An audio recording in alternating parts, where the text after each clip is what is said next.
This is a continuation of Notes from Underground by Fyodor Dostoevsky, comprising Part 1, Chapter 7 through 11. Part 1, Chapter 7. But these are all golden dreams. Oh, tell me, who was it first announced, who was it first proclaimed, that man only does nasty things because he does not know his own interests, and that if he were enlightened, if his eyes were opened to his real normal interests, man would at once cease to do nasty things, would at once become good and noble because, being enlightened and understanding his real advantage, he would see his own advantage in the good and nothing else. And we all know that not one man can, consciously, act against his own interests. Consequently, so to say, through necessity, he would begin doing good. Oh, the babe! Oh, the pure, innocent child! Why, in the first place, when in all these thousands of years has there been a time when man has acted only from his own interest? What is to be done with the millions of facts that bear witness that men, consciously, that is fully understanding their real interests, have left them in the background and have rushed headlong on another path, to meet peril and danger, compelled to this course by nobody and by nothing, but, as it were, simply disliking the beaten track and have obstinately, willfully, struck out another difficult, absurd way, seeking it almost in the darkness. So, I suppose this obstinacy and perversity were pleasanter to them than any advantage. Advantage! What is advantage? And will you take it upon yourself to define with perfect accuracy in what the advantage of man consists? And what if it so happens that a man's advantage, sometimes not only may but even must, consist in his desiring in certain cases what is harmful to himself and not advantageous? And if so, if there can be such a case, the whole principle falls into dust. What do you think? Are there such cases? You laugh. Laugh away, gentlemen. But only answer me. Have man's advantages been reckoned up with perfect certainty? Are there not some which not only have not been included, but cannot possibly be included under any classification? You see, you gentlemen have, to the best of my knowledge, taken your whole register of human advantages from the averages of statistical figures and politico-economical formulas. Your advantages are prosperity, wealth, freedom, peace, and so on, and so on. So that the man who should, for instance, go openly and knowingly in opposition to all that list would, to your thinking, and indeed mine too, of course, be an obscurantist or an absolute madman. Would not he? But you know, this is what is surprising. Why does it so happen that all these statisticians, sages and lovers of humanity, when they reckon up human advantages, invariably leave out one? They don't even take it into their reckoning in the form in which it should be taken, and the whole reckoning depends upon that. It would be no greater matter, they would simply have to take it, this advantage, and add it to the list. But the trouble is, that this strange advantage does not fall under any classification and is not in place in any list. I have a friend, for instance. Gentlemen, but of course he is your friend too. And indeed there is no one to whom he is not a friend. When he prepares for any undertaking, this gentleman immediately explains to you, elegantly and clearly, exactly how he must act in accordance with the laws of reason and truth. What is more, he will talk to you with excitement and passion of the true normal interests of man. With irony he will upbraid the short-sighted fools who do not understand their own interests, nor the true significance of virtue. And within a quarter of an hour, without any sudden outside provocation, but simply through something inside him, which is stronger than all his interests, he will go off on quite a different tack. That is, act in direct opposition to what he has just been saying about himself, in opposition to the laws of reason, in opposition to his own advantage, in fact in opposition to everything. I warn you that my friend is a compound personality, and therefore it is difficult to blame him as an individual. The fact is, gentlemen, it seems there must really exist something that is dearer to almost every man than his greatest advantages. Or, not to be illogical, there is a most advantageous advantage, the very one omitted of which we spoke just now, which is more important and more advantageous than all other advantages, for the sake of which a man, if necessary, is ready to act in opposition to all laws, that is, in opposition to reason, honor, peace, prosperity. In fact, in opposition to all those excellent and useful things, if only he can attain that fundamental, most advantageous advantage which is dearer to him than all. Yes, but it's advantage all the same, you will retort. But excuse me, I'll make the point clear, and it is not a case of playing upon words. What matters is that this advantage is remarkable from the very fact that it breaks down all our classifications and continually shatters every system constructed by lovers of mankind for the benefit of mankind. In fact, it upsets everything.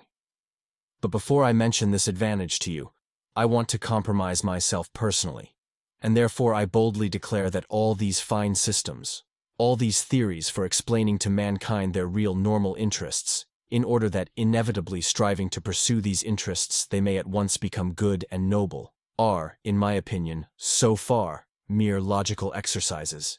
Yes, logical exercises. Why, to maintain this theory of the regeneration of mankind by means of the pursuit of his own advantage is to my mind almost the same thing, as to affirm, for instance, following Buckle, that through civilization mankind becomes softer, and consequently less bloodthirsty, and less fitted for warfare.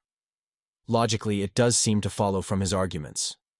But man has such a predilection for systems and abstract deductions that he is ready to distort the truth intentionally. He is ready to deny the evidence of his senses only to justify his logic. I take this example because it is the most glaring instance of it. Only look about you. Blood is being spilt in streams, and in the merriest way, as though it were champagne. Take the whole of the 19th century in which Buckle lived.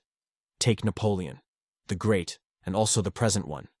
Take North America, the Eternal Union. Take the farce of Schleswig-Holstein. And what is it that civilization softens in us?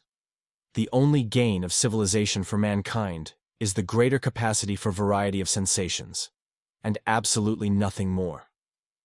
And through the development of this many-sidedness, man may come to finding enjoyment in bloodshed. In fact, this has already happened to him. Have you noticed that it is the most civilized gentlemen who have been the subtlest slaughterers, to whom the Attilas and Stenka Razins could not hold a candle? And if they are not so conspicuous as the Attilas and Stenka Razins, it is simply because they are so often met with, are so ordinary, and have become so familiar to us. In any case, civilization has made mankind, if not more bloodthirsty, at least more vilely, more loathsomely bloodthirsty. In old days he saw justice in bloodshed, and with his conscience at peace exterminated those he thought proper. Now we do think bloodshed abominable, and yet we engage in this abomination, and with more energy than ever. Which is worse? Decide that for yourselves. They say that Cleopatra, excuse an instance from Roman history, was fond of sticking gold pins into her slave girls' breasts, and derived gratification from their screams and writhings. You will say that that was in the comparatively barbarous times, that these are barbarous times too, because also, comparatively speaking, pins are stuck in even now. That though man has now learned to see more clearly than in barbarous ages, he is still far from having learnt to act as reason and science would dictate. But yet you are fully convinced that he will be sure to learn when he gets rid of certain old bad habits, and when common sense and science have completely re-educated human nature and turned it in a normal direction. You are confident that then man will cease from intentional error and will, so to say, be compelled not to want to set his will against his normal interests. That is not all. Then, you say, science itself will teach man. Though to my mind it's a superfluous luxury, that he never has really had any caprice or will of his own, and that he himself is something of the nature of a piano key or the stop of an organ, and that there are, besides, things called the laws of nature, so that everything he does is not done by his willing it, but is done of itself, by the laws of nature. Consequently, we have only to discover these laws of nature, and man will no longer have to answer for his actions, and life will become exceedingly easy for him. All human actions will then, of course, be tabulated according to these laws, mathematically, like tables of logarithms up to 108,000, and entered in an index. Or, better still, there would be published certain edifying works of the nature of encyclopedic lexicons, in which everything will be so clearly calculated and explained that there will be no more incidents or adventures in the world. Then, this is all what you say, new economic relations will be established, all ready-made and worked out with mathematical exactitude, so that every possible question will vanish in the twinkling of an eye, simply because every possible answer to it will be provided. Then, the palace of crystal will be built. Then, in fact, those will be halcyon days. Of course, there is no guaranteeing, this is my comment, that it will not be, for instance, frightfully dull then, for what will one have to do when everything will be calculated and tabulated? But on the other hand, everything will be extraordinarily rational. Of course, boredom may lead you to anything. It is boredom sets one sticking golden pins into people, but all that would not matter. What is bad, this is my comment again, is that I dare say people will be thankful for the gold pins then. Man is stupid, you know, phenomenally stupid. Or rather, he is not at all stupid. But he is so ungrateful that you could not find another like him in all creation. I, for instance, would not be in the least surprised if all of a sudden, apropos of nothing, in the midst of general prosperity, a gentleman with an ignoble, or rather with a reactionary and ironical countenance were to arise and, putting his arms akimbo, say to us all, "I say, gentlemen, hadn't we better kick over the whole show and scatter rationalism to the winds, simply to send these logarithms to the devil, and to enable us to live once more at our own sweet, foolish will?" That again would not matter. But what is annoying is that he would be sure to find followers. Such is the nature of man. And all that for the most foolish reason, which, one would think, was hardly worth mentioning. That is, that man everywhere and at all times, whoever he may be, has preferred to act as he chose, and not in the least as his reason and advantage dictated. And one may choose what is contrary to one's own interests, and sometimes one positively ought, that is my idea. One's own free, unfettered choice, one's own caprice however wild it may be, one's own fancy worked up at times to frenzy, is that very most advantageous advantage which we have overlooked, which comes under no classification, and against which all systems and theories are continually being shattered to atoms. And how do these wiseacres know that man wants a normal, a virtuous choice? What has made them conceive that man must want a rationally advantageous choice? What man wants is simply independent choice, whatever that independence may cost and wherever it may lead. And choice, of course, the devil only knows what choice. Part 1, Chapter 8. Ha, ha, ha. But you know there's no such thing as choice in reality. Say what you like. You will interpose with a chuckle. Science has succeeded in so far analyzing man that we know already that choice and what is called freedom of will is nothing else than... Stay, gentlemen, I meant to begin with that myself, I confess. I was rather frightened. I was just going to say that the devil only knows what choice depends on, and that perhaps that was a very good thing. But I remembered the teaching of science, and pulled myself up. And here you have begun upon it. Indeed, if there really is someday discovered a formula for all our desires and caprices, that is, an explanation of what they depend upon, by what laws they arise, how they develop, what they are aiming at in one case and in another, and so on, that is a real mathematical formula, then, most likely, man will at once cease to feel desire. Indeed, he will be certain to. For who would want to choose by rule? Besides, he will at once be transformed from a human being into an organ stop or something of the sort. For what is a man without desires, without free will and without choice, if not a stop and an organ? What do you think? Let us reckon the chances. Can such a thing happen or not? You decide. Our choice is usually mistaken from a false view of our advantage. We sometimes choose absolute nonsense because in our foolishness, we see in that nonsense the easiest means for attaining a supposed advantage. But when all that is explained and worked out on paper, which is perfectly possible, for it is contemptible and senseless to suppose that some laws of nature man will never understand, then certainly so-called desires will no longer exist. For if a desire should come into conflict with reason, we shall then reason and not desire, because it will be impossible retaining our reason to be senseless in our desires, and in that way knowingly act against reason and desire to injure ourselves. And as all choice and reasoning can be really calculated, because there will someday be discovered the laws of our so-called free will. So, joking apart, there may one day be something like a table constructed of them, so that we really shall choose in accordance with it. If, for instance, some day they calculate and prove to me that I made a long nose at someone, because I could not help making a long nose at him, and that I had to do it in that particular way, what freedom is left me, especially if I am a learned man and have taken my degree somewhere? Then, I should be able to calculate my whole life for 30 years beforehand. In short, if this could be arranged, there would be nothing left for us to do. Anyway, we should have to understand that. And, in fact, we ought unwearyingly to repeat to ourselves that at such and such a time and in such and such circumstances, nature does not ask our leave, that we have got to take her as she is and not fashion her to suit our fancy. And if we really aspire to formulas and tables of rules, and well, even to the chemical retort, there's no help for it, we must accept the retort too, or else it will be accepted without our consent. Yes, but here I come to a stop. Gentlemen, you must excuse me for being over-philosophical. It's the result of 40 years underground. Allow me to indulge my fancy. You see, gentlemen, reason is an excellent thing. There's no disputing that. But reason is nothing but reason, and satisfies only the rational side of man's nature, while will is a manifestation of the whole life, that is, of the whole human life, including reason and all the impulses. And although our life, in this manifestation of it, is often worthless, yet it is life, and not simply extracting square roots.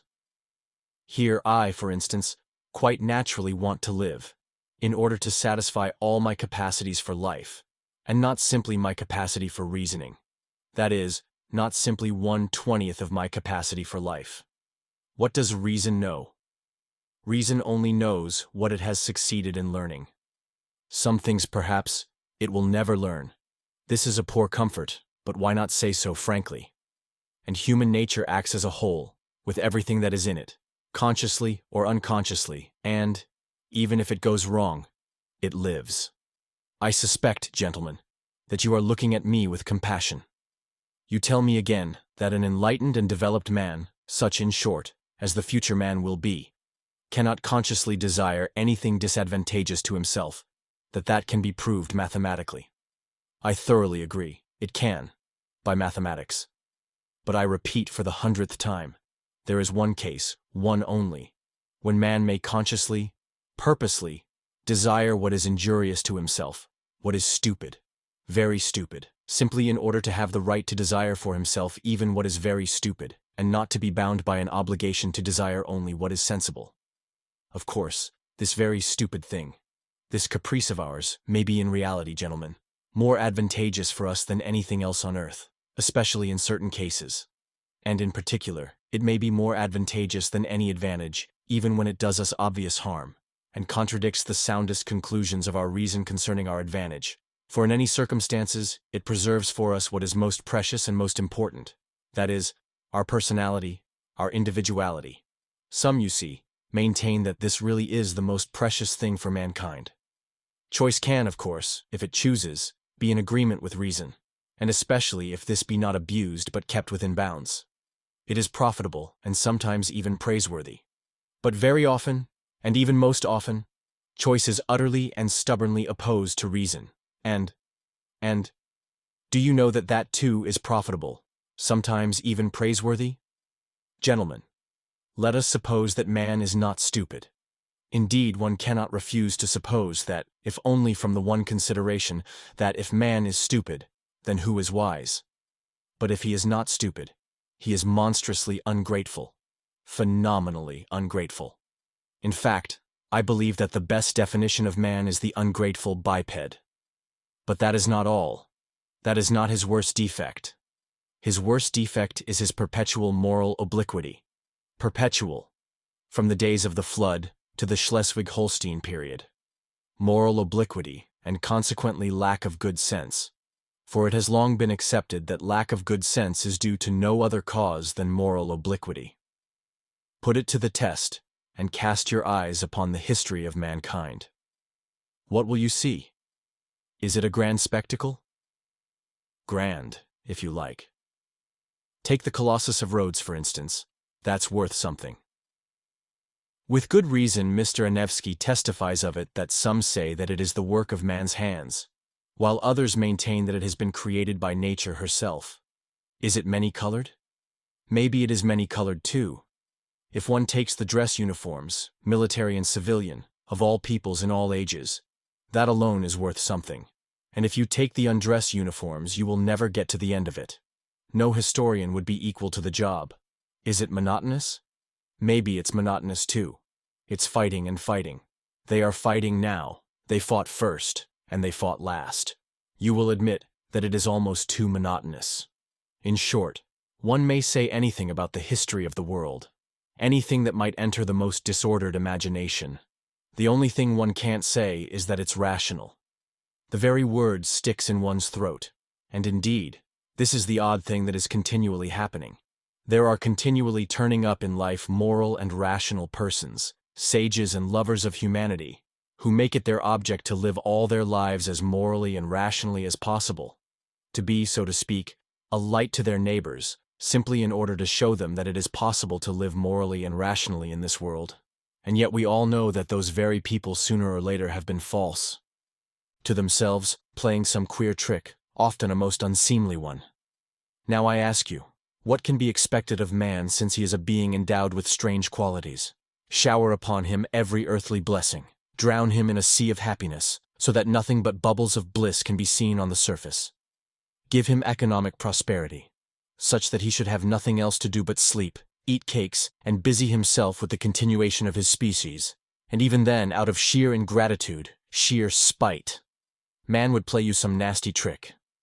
He would even risk his cakes, and would deliberately desire the most fatal rubbish, the most uneconomical absurdity, simply to introduce into all this positive good sense his fatal, fantastic element. It is just his fantastic dreams, his vulgar folly that he will desire to retain, simply in order to prove to himself, as though that were so necessary, that men still are men and not the keys of a piano, which the laws of nature threaten to control so completely that soon one will be able to desire nothing but by the calendar. And that is not all. Even if man really were nothing but a piano key, even if this were proved to him by natural science and mathematics, even then he would not become reasonable, but would purposely do something perverse out of simple ingratitude, simply to gain his point. And if he does not find means, he will contrive destruction and chaos, will contrive sufferings of all sorts, only to gain his point. He will launch a curse upon the world, and as only man can curse. It is his privilege, the primary distinction between him and other animals. Maybe by his curse alone he will attain his object. That is, convince himself that he is a man and not a piano key.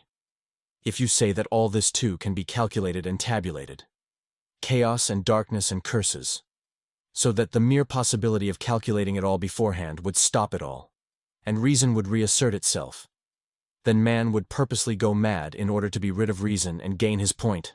I believe in it, I answer for it, for the whole work of man really seems to consist in nothing but proving to himself every minute that he is a man and not a piano key.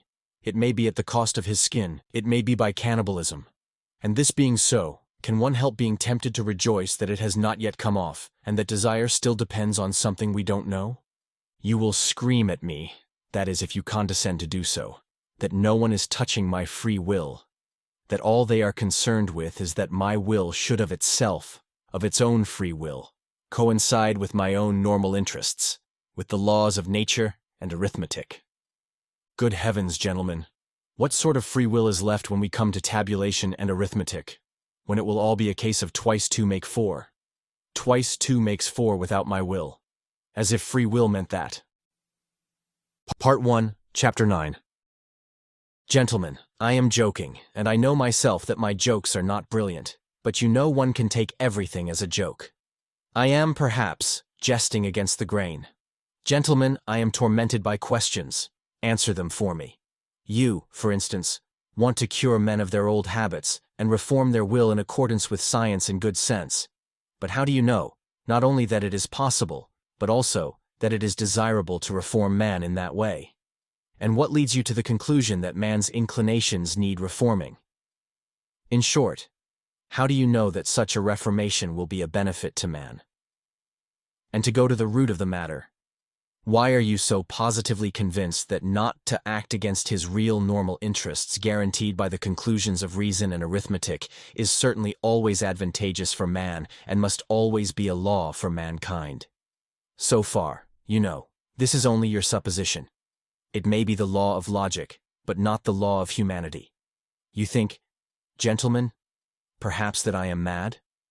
Allow me to defend myself.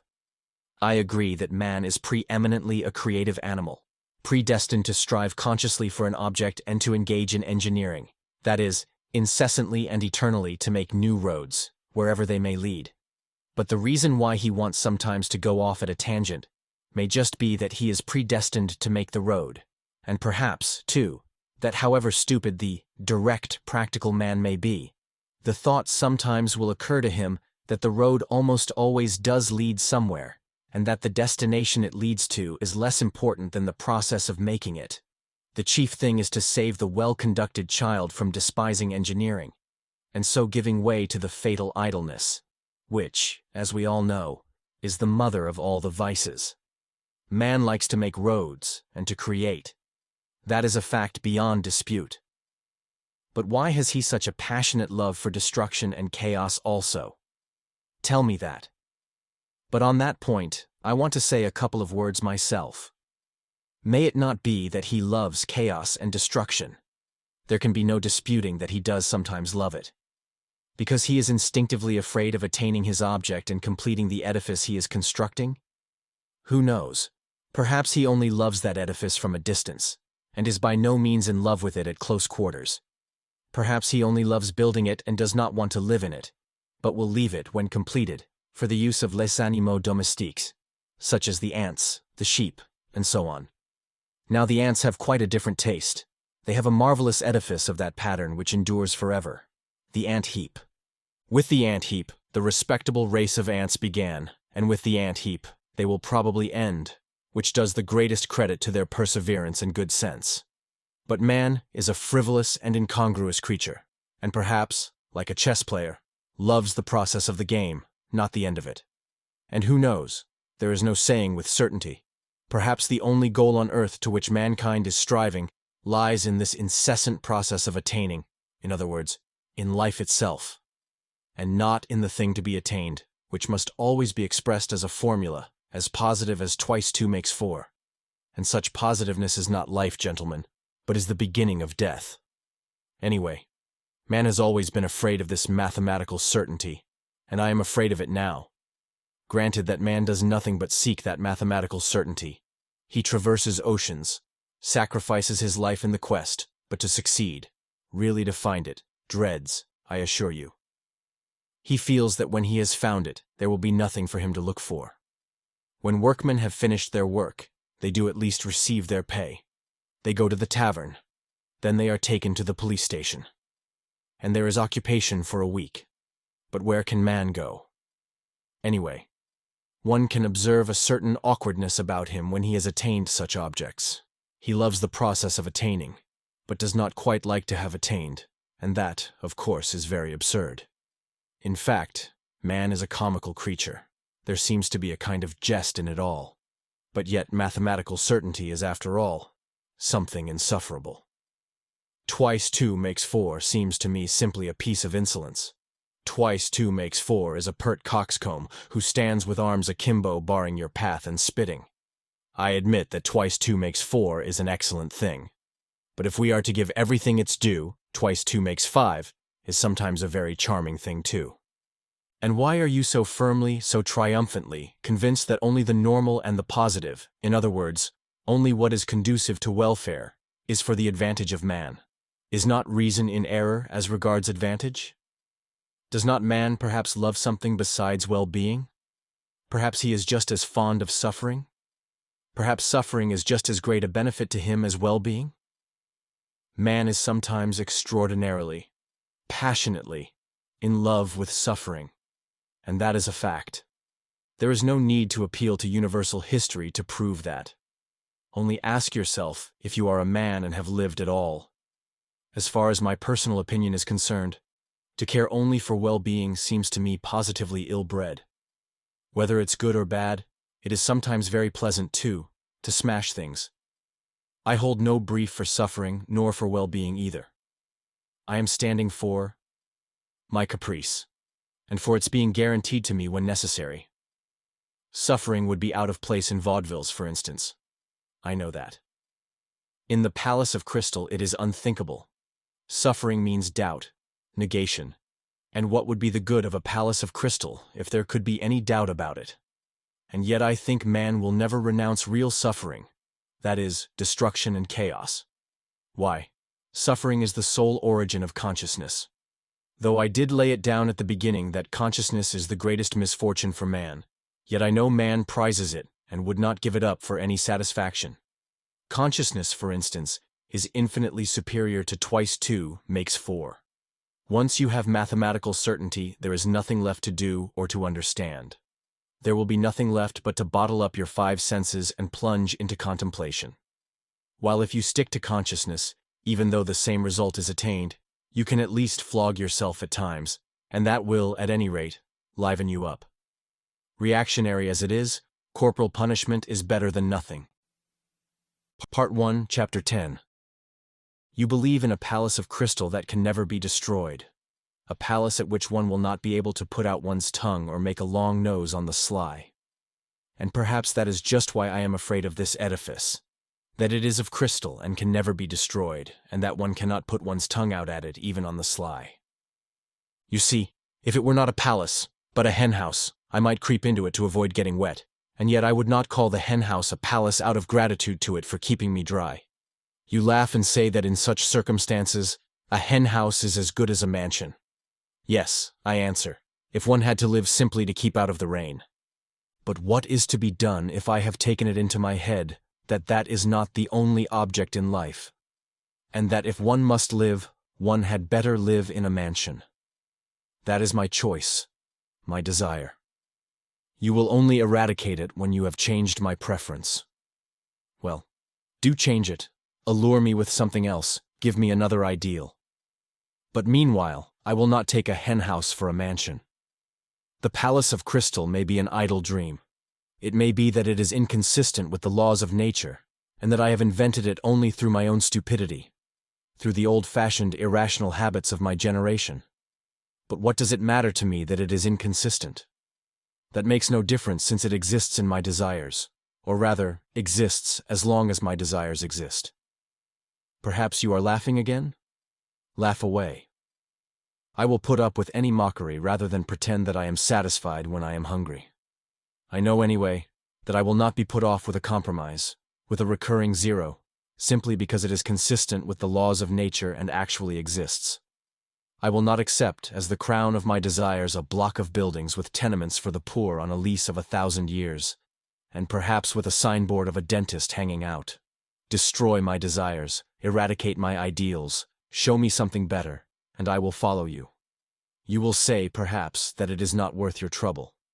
But in that case, I can give you the same answer. We are discussing things seriously. But if you won't deign to give me your attention, I will drop your acquaintance. I can retreat into my underground hole. But while I am alive and have desires, I would rather my hand were withered off than bring one brick to such a building.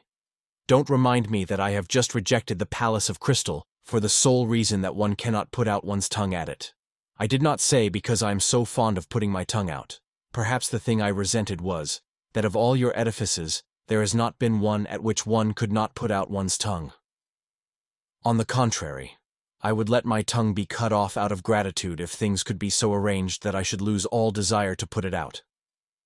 It is not my fault that things cannot be so arranged, and that one must be satisfied with model flats. Then why am I made with such desires? Can I have been constructed simply in order to come to the conclusion that all my construction is a cheat? Can this be my whole purpose? I do not believe it. But do you know what? I am convinced that we underground folk ought to be kept on a curb. Though we may sit 40 years underground without speaking, when we do come out into the light of day and break out, we talk and talk and talk. Part 1, Chapter 11. The long and the short of it is, gentlemen, that it is better to do nothing, better conscious inertia. And so hurrah for underground. Though I have said that I envy the normal man to the last drop of my bile, yet I should not care to be in his place such as he is now, though I shall not cease envying him. No, no. Anyway, the underground life is more advantageous. There, at any rate, one can. Oh, but even now I am lying.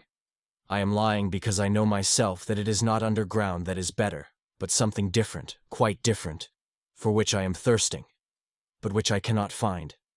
Damn underground. I will tell you another thing that would be better, and that is, if I myself believed in anything of what I have just written. I swear to you, gentlemen, there is not one thing, not one word of what I have written that I really believe. That is, I believe it perhaps, but at the same time I feel and suspect that I am lying like a cobbler. Then why have you written all this, you will say to me. I ought to put you underground for 40 years without anything to do, and then come to you in your cellar to find out what stage you have reached. How can a man be left with nothing to do for 40 years? Isn't that shameful? Isn't that humiliating? You will say perhaps, wagging your heads contemptuously. You thirst for life and try to settle the problems of life by a logical tangle. And how persistent, how insolent are your sallies, and at the same time, what a scare you are in. You talk nonsense and are pleased with it. You say impudent things and are in continual alarm and apologizing for them. You declare that you are afraid of nothing, and at the same time try to ingratiate yourself in our good opinion. You declare that you are gnashing your teeth, and at the same time you try to be witty, so as to amuse us. You know that your witticisms are not witty, but you are evidently well satisfied with their literary value. You may perhaps have really suffered, but you have no respect for your own suffering. You may have sincerity, but you have no modesty. Out of the pettiest vanity you expose your sincerity to publicity and ignominy. You doubtlessly mean to say something, but hide your last word through fear, because you have not the resolution to utter it, and only have a cowardly impudence. You boast of consciousness, but you are not sure of your ground, for though your mind works, yet your heart is darkened and corrupt, and you cannot have a full, genuine consciousness without a pure heart. And how intrusive you are, how you insist and grimace, lies, lies, lies, only... Of course I have myself made up all the things you say. That, too, is from underground. I have been for 40 years listening to you through a crack under the floor. I have invented them myself. There was nothing else I could invent. It is no wonder that I have learned it by heart, and it has taken a literary form. But can you really be so credulous as to think that I will print all this and give it to you to read too? And another problem. Why do I call you gentlemen? Why do I address you as though you really were my readers? Such confessions as I intend to make are never printed nor given to other people to read. Anyway, I am not strong-minded enough for that, and I don't see why I should be. But you see, a fancy has occurred to me, and I want to realize it at all costs. Let me explain. Every man has reminiscences which he would not tell to everyone, but only to his friends. He has other matters in his mind which he would not reveal even to his friends, but only to himself, and that in secret. But there are other things which a man is afraid to tell even to himself, and every decent man has a number of such things stored away in his mind. The more decent he is, the greater the number of such things in his mind. Anyway, I have only lately determined to remember some of my early adventures. Till now I have always avoided them, even with a certain uneasiness. Now, when I am not only recalling them, but have actually decided to write an account of them, I want to try the experiment whether one can, even with oneself, be perfectly open and not take fright at the whole truth. I will observe in parenthesis that Heine says that a true autobiography is almost an impossibility, and that man is bound to lie about himself. He considers that Rousseau certainly told lies about himself in his Confessions, and even intentionally lied out of vanity. I am convinced that Heine is right. I quite understand how sometimes one may, out of sheer vanity, attribute regular crimes to oneself, and indeed I can very well conceive that kind of vanity. But Heine judged of people who made their confessions to the public. I write only for myself, and I wish to declare once and for all that if I write as though I were addressing readers, that is simply because it is easier for me to write in that form. It is a form, an empty form. I shall never have readers. I have made this plain already. I don't wish to be hampered by any restrictions in the compilation of my notes. I shall not attempt any system or method. I will jot things down as I remember them. But here, perhaps, someone will catch at the word and ask me, "If you really don't reckon on readers, why do you make such compacts with yourself, and on paper too? That is, that you won't attempt any system or method, that you jot things down as you remember them, and so on and so on? Why are you explaining? Why do you apologize?" Well, there it is, I answer. There is a whole psychology in all this, though. Perhaps it is simply that I am a coward, and perhaps that I purposely imagine an audience before me, in order that I may be more dignified while I write. There are perhaps thousands of reasons. Again, what is my object precisely in writing? If it is not for the benefit of the public, why should I not simply recall these incidents in my own mind without putting them on paper? Quite so. But yet it is more imposing on paper. There is something more impressive in it. I shall be better able to criticize myself and improve my style. Besides, I shall perhaps obtain actual relief from writing. Today, for instance, I am particularly oppressed by one memory of a distant past. It came back vividly to my mind a few days ago, and has remained haunting me like an annoying tune that one cannot get rid of. And yet I must get rid of it somehow. I have hundreds of such reminiscences, but at times someone stands out from the 100 and oppresses me. For some reason I believe that if I write it down I should get rid of it. Why not try? Besides, I am bored, and I never have anything to do. Writing will be a sort of work. They say work makes man kind-hearted and honest. Well, here's a chance for me anyway. Snow is falling today, yellow and dingy. It fell yesterday too, and a few days ago. I fancy it is the wet snow that has reminded me of that incident which I cannot shake off now. And so let it be a story apropos of the falling snow. This concludes the second part of 7 total of Notes from Underground by Fyodor Dostoevsky, produced by Best Audiobooks for Free.